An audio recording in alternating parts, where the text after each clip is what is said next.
मित्रों, पहले वाले भाग में मैंने आपको राजा अयाति के चरित्र के बारे में बताया था कि कैसे उन्होंने शुक्राचार्य से शापित होकर वृद्धावस्था को स्वीकार किया, लेकिन वे अपनी कामनाओं का दमन नहीं कर पाए और अपने छोटे पुत्र से आयु लेकर अपनी कामेच्छा को पूर्ण किया। अंत में ज्ञान होने पर दोबारा फिर से वृद्ध होकर प्रभु कृपा से मुक्ति पाई। अब आपके समक्ष मैं लेकर आया हूँ इस प्रसंग का वो वृतांत जिसमें ये बताया गया है कि राजा अयाति वृद्ध कैसे हुए, वे क्या कारण थे जिससे दैत्य गुरु शुक्राचार्य ने राजा अयाति को वृद्ध बना दिया।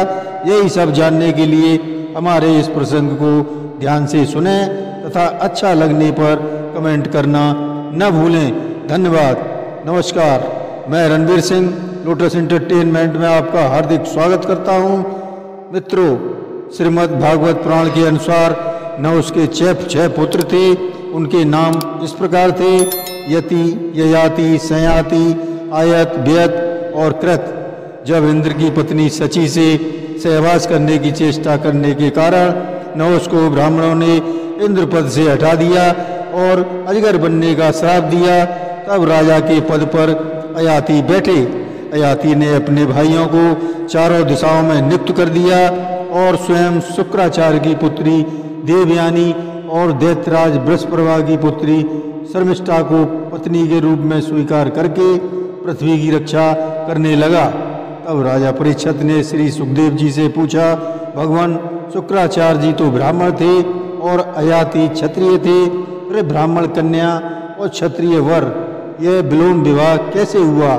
इस प्रकार परीक्षित के पूछने पर सुखदेव जी बोले, दानवराज बृहस्पति की पुत्री शर्मिष्ठा और गुरुपुत्री देवयानी सरोवर में एक बार स्नान कर रही थी। अचानक भगवान शिव उधर से गुजर रहे थे।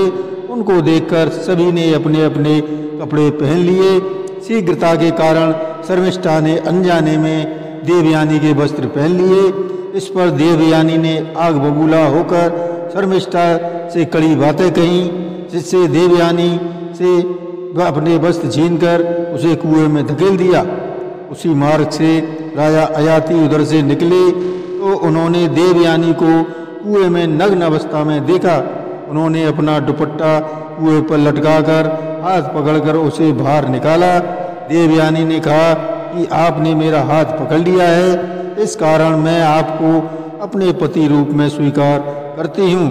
देवयानी इस घटना के बाद अपने पिता शुक्राचार्य जी के पास गई और उन्हें सारी बातों से अवगत कराया। उन्होंने देवयानी का विवाह अयाति से कर दिया और शर्मिष्ठा को दासी रूप में देकर कहा, राजन, शर्मिष्ठा को कभी अपनी सेज पर मत आने देना। कुछ दिनों बाद देवयानी गर्भवती हो गई। शर्मिष्ठा ने भी अपने ऋतुकाल में देवयानी के पति अयाति से एकांत में सहवास की याचना की। देवयानी के यदु और तुर्वस 2 पुत्र हुए। शर्मिष्ठा के 2 अनुपुरु 3 पुत्र हुए। देवयानी को पता चला कि शर्मिष्ठा की संतानें भी उसी के पति की हैं, तो वह अपने पिता शुक्राचार्य जी के पास गई। तब शुक्राचार्य ने क्रोधित होकर अयाति को शाप दे दिया कि तेरा शरीर बुढ़ापे का बन जाए। अयाति को बुढ़ापे ने घेर लिया। इस पर अयाति ने अपने पुत्रों से विनती की कि कोई एक पुत्र अपना यौवन मुझे दे दे। इस पर सबसे छोटे पुत्र पुरु ने अपना यौवन पिता को दे दिया। राजा अयाति जवानी लेकर पूर्ववत विषयों का सेवन करने लगे। उसने श्री हरि की बहुत बड़ी दक्षिणा वाले यज्ञों से पूजन किया, जिसके कारण उसे एकाएक वैराग्य उत्पन्न हो गया। उन्होंने अपने छोटे पुत्र पुरु से बुढ़ापा लेकर उसका यौवन वापिस कर दिया। राजा ने एक क्षण में सब कुछ त्याग कर पर ब्रह्म परमात्मा वासुदेव से मिलकर भगवत गति को प्राप्त कर लिया। जब देवयानी को पता चला तो उसने भी सब कुछ त्याग कर भगवान श्री कृष्ण में अपने को लीन कर दिया। वह भी भगवान को प्राप्त हो गई। जय श्री कृष्ण।